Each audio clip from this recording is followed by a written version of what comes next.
नमस्कार, पहाड़ समाचार में आप सभी का स्वागत है। आप देख रहे हैं प्राइम टीवी। मैं हूं आपके साथ अब्दुल करीम। खबरों की शुरुआत करते हैं। हल्द्वानी में कर्मचारी संयुक्त परिषद के बैनर तले परिवहन निगम कर्मचारी वेतन की मांग करते हुए हड़ताल पर बैठ गए। कर्मचारियों का कहना है कि मई महीने के बाद से अब तक उन्हें वेतन नहीं मिला है, इसलिए परिवहन निगम के सभी कर्मचारी एक दिवसीय हड़ताल पर है। हड़ताल पर बैठे लोगों का कहना है कि सरकार ने अगर उनकी मांग को नहीं सुना तो वो अनिश्चितकालीन हड़ताल पर बैठ जाएंगे। हम आज प्रांत के नेतृत्व में 13 सूत्री मांग पत्र को लेकर प्रथम चरण में यहाँ धरना प्रदर्शन में बैठे हैं और जिसमें हमारा मुख्य मुद्दा वेतन है। अगर हमें वेतन मिल जाता है तो और हमारी जो 13 सूत्री मांग है अगर पूरी हो जाती हैं तो हमारा अगला कार्यक्रम स्थगित होगा, नहीं तो हम 28 तारीख से निगम मुख्यालय पर धरना देने के लिए बेहोश होंगे। त्योहारों के सीजन शुरू होते ही पुलिस शहर में अपनी चौकसी बढ़ा देती है और इस बार कोरोना की वजह से पुलिस वालों को ज्यादा ध्यान रखना पड़ेगा। इसी संबंध में एसएसपी का कहना है कि त्योहारों के सीजन को देखते हुए सभी थाने और चौकी की पुलिस को अलर्ट किया गया है। साथ ही कोविड-19 के नियमों का पालन करते हुए आम जनता से भी नियमों का पालन कराने के निर्देश दिए हैं।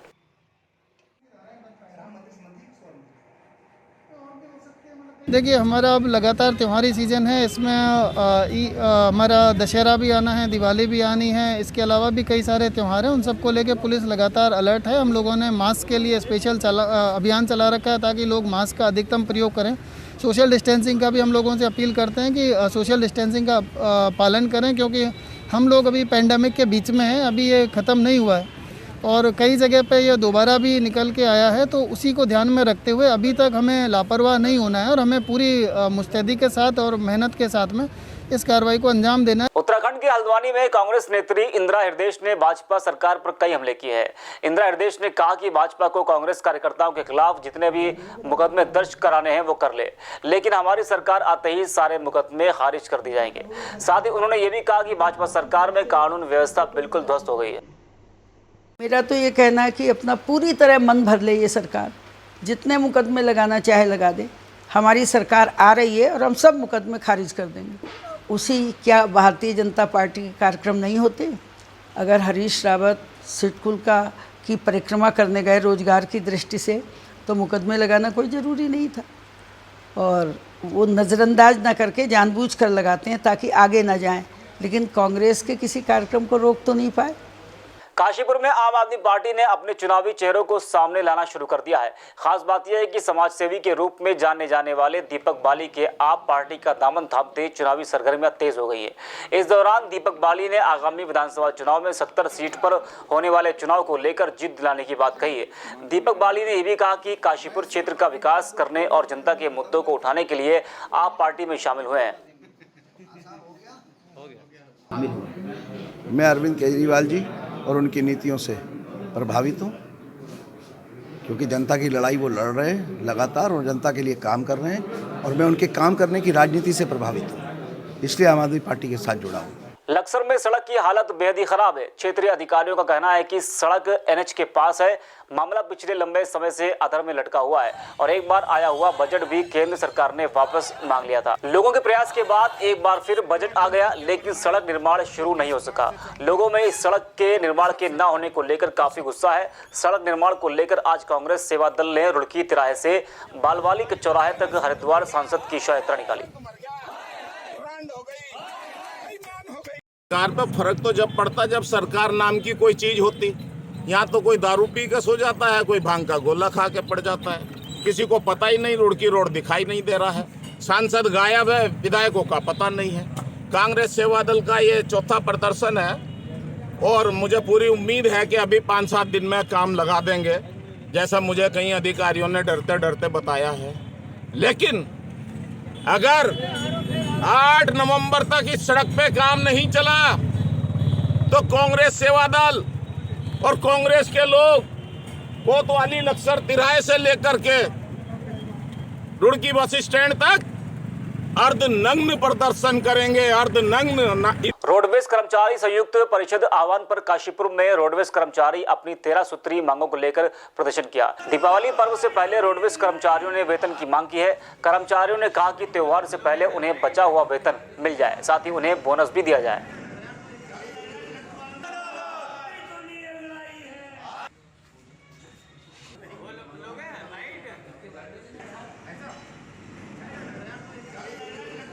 नरेंद्र नगर में रेलवे स्टेशन के निर्माण से उत्पन्न समस्याओं के निराकरण को लेकर केंद्रीय सचिव के नेतृत्व में व्यासी बाजार में जुलूस निकाला गया।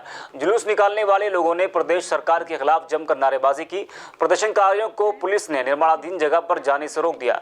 प्रदर्शनकारियों का कहना है कि ब्लास्टिंग के कारण आसपास के मकानों में पड़ी दरारों से बर्बाद हुए मकानों का उन्हें मुआवजा दिया जाए। में खड़े हैं। हमने पहले भी जो है शासन प्रशासन को तहसील दिवस के माध्यम से जो है ज्ञापन दे चुके थे कि हमारे जो ये LNT द्वारा या रेलवे विकास निगम के द्वारा जो है यहाँ पे कंस्ट्रक्शन कार्य किया जा रहा है रेलवे का, हमने उसके लिए मांग रखी थी कि लोकल आदमी को पहले प्रायोरिटी दी जाए। मगर अफसोस इस बात का है कि यहाँ पे मैंने कई बार ज्ञापन देने के बावजूद भी यहाँ पे जो भारी लोगों का जो आवागमन बना हुआ है, बाहर लोगों को तो यहाँ लगाया जा रहा है, मगर यहाँ के लोकल आदमी को कोई सुधि नहीं ली जा रही, जिसके लिए मजबूर हमें आंदोलन के लिए उत्प्रेरित होना पड़ा। और आज फिर इनको चुनौती दे रहा हूँ कि यदि 30 तारीख तक हमारी मांग नहीं मानी गई तो पहले नवंबर से यहाँ पे काम रोको आंदोलन किया जाएगा। मैं समस्त प्रवासी जो हमारे जो रोजगार हुए हैं, मैं उत्तराखंड की बात कर रहा हूँ कि रेलवे विकास निगम में उनको जो है रोजगार दिया जाए ताकि वो अपना परिवार पालने में सक्षम हो। सितारगंज में पूर्व विधायक नारायण पाल पांडे ने प्रशासन पर आरोप लगाते हुए कहा कि सरकार के इशारे पर अधिकारी काम कर रहे हैं। भाजपा किसानों की हितैषी नहीं है बल्कि वो गरीब किसानों के खिलाफ काम कर रही है।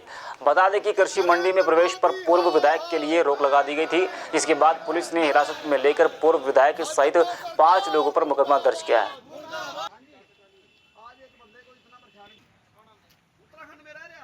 आप आज मंडी में जाके देखिए, मैं समझता हूँ कि 200 से 300 ट्रॉलियाँ अंदर खड़ी हैं। किसान 5-5 दिन से वहाँ पे खड़ा हुआ है। जो ईनाम जहाँ पे हमारी जो लेबोरेटरी है वहाँ से पास हुआ धान वहाँ पे जब मंडी से जा रहा है तो वहाँ पर राइस मिलर उसको फेल कर दे रहे हैं, वहाँ पे धान फेल हो जा रहा है, तो वो बेचारा किसान क्या करेगा। इसीलिए आज हमारे नारायण पाल जी ने यहाँ धरना दिया और आप जानते ही हैं क्या हुआ है उसके आगे।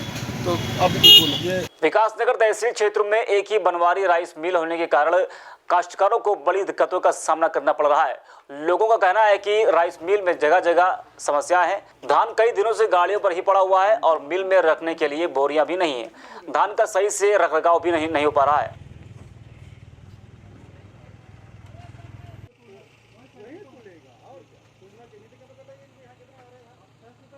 एक प्राइवेट सेलर है, एक मिल भी है यहाँ पर। तो यहाँ पर शिकायत मिल रही थी कि जो हमारे किसान हैं और वो काफ़ी देर से और कई घंटों से लाइन में खड़े हैं और अंदर इनका जो धान है वो तुल नहीं रहा है और वो ले नहीं रहे हैं मिल वाले। तो उसी को देखते हुए हम यहाँ पर आए थे। तो अभी हमने यहाँ पर व्यवस्था बनाई है कि जो मिल ओनर हैं वो अपने यहाँ पे टोकन सिस्टम लगाएंगे और अपना गेट बंद नहीं रखेंगे, एक एक करके अंदर भेजेंगे और जो पहले आ रहा है उसी का सामान तुलेगा। तो उस संबंध में एक टोकन सिस्टम के लिए इनको निर्देश दिया कि एक टोकन सिस्टम बनाएंगे। बाकी जो इनकी मिल है उसको भी निर्देश दिया कि वो भी अपनी चालू करें ताकि जो हमारा चावल है वो भी निकल सके। सितारगंज में NH 125 पर एक गाड़ी की दूसरी गाड़ी से टक्कर हो गई। टक्कर में 4 लोग गंभीर रूप से घायल हो गए। घायलों को इलाज के लिए सामुदायिक स्वास्थ्य केंद्र में भर्ती कराया गया। डॉक्टरों ने बताया कि घायलों का इलाज अभी जारी है। जानकारी के मुताबिक अरविंद नगर के निवासी बताए जा रहे हैं।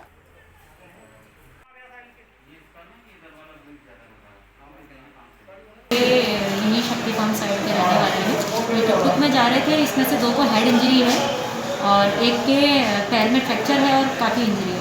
तो तीनों को तो हमारे द्वारा सिस्टा तिवारी के लिए रेफर करा जा रहा है।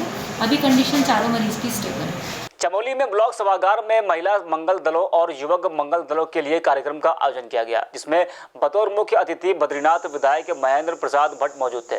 कार्यक्रम में आए लोगों को सांस्कृतिक सामग्री व खेल सामग्री वितरित की गई। वही विधायक भट्ट का कहना है कि उनके द्वारा 40 ग्राम सभाओं को सहायता राशि दी जाएगी।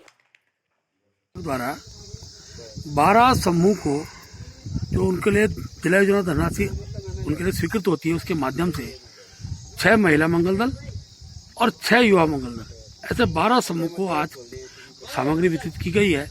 इसके साथ साथ मेरे द्वारा 40 समूह अलग अलग ग्राम पंचायत है, 40 ग्राम पंचायतों को भी मैंने 75,000 रुपये महिला मंगल दल को और 25,000 रुपये युवा मंगल दल के लिए अपनी ओर से मैंने देने की आज घोषणा की है। वो पैसा जारी हो गया और बहुत जल्दी गांव में क्या सामग्री चाहिए उसकी सूची ब्लॉक द्वारा मंगा ली जाएगी। भाजपुर के सुल्तानपुर पट्टी में एक तेज रफ्तार बस अनियंत्रित होकर पलट गई। इस हादसे में बस ड्राइवर सहित उसका हेल्पर और 3 लोग गंभीर रूप से घायल हो गए। इसके अलावा 12 और लोग गंभीर रूप से घायल हो गए। घटना की जानकारी मिलते ही पुलिस ने एम्बुलेंस के जरिए घायलों को अस्पताल में भर्ती कराया।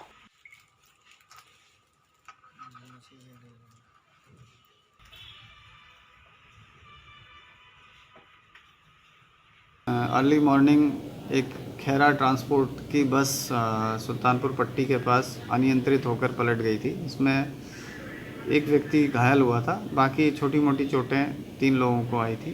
तो बाकी इनको फर्स्ट एड दे करके बस को रवाना कर दिया गया था। गंभीर स्थिति नहीं थी और कोई पुलिस को इसमें शिकायत भी प्राप्त नहीं हुई है।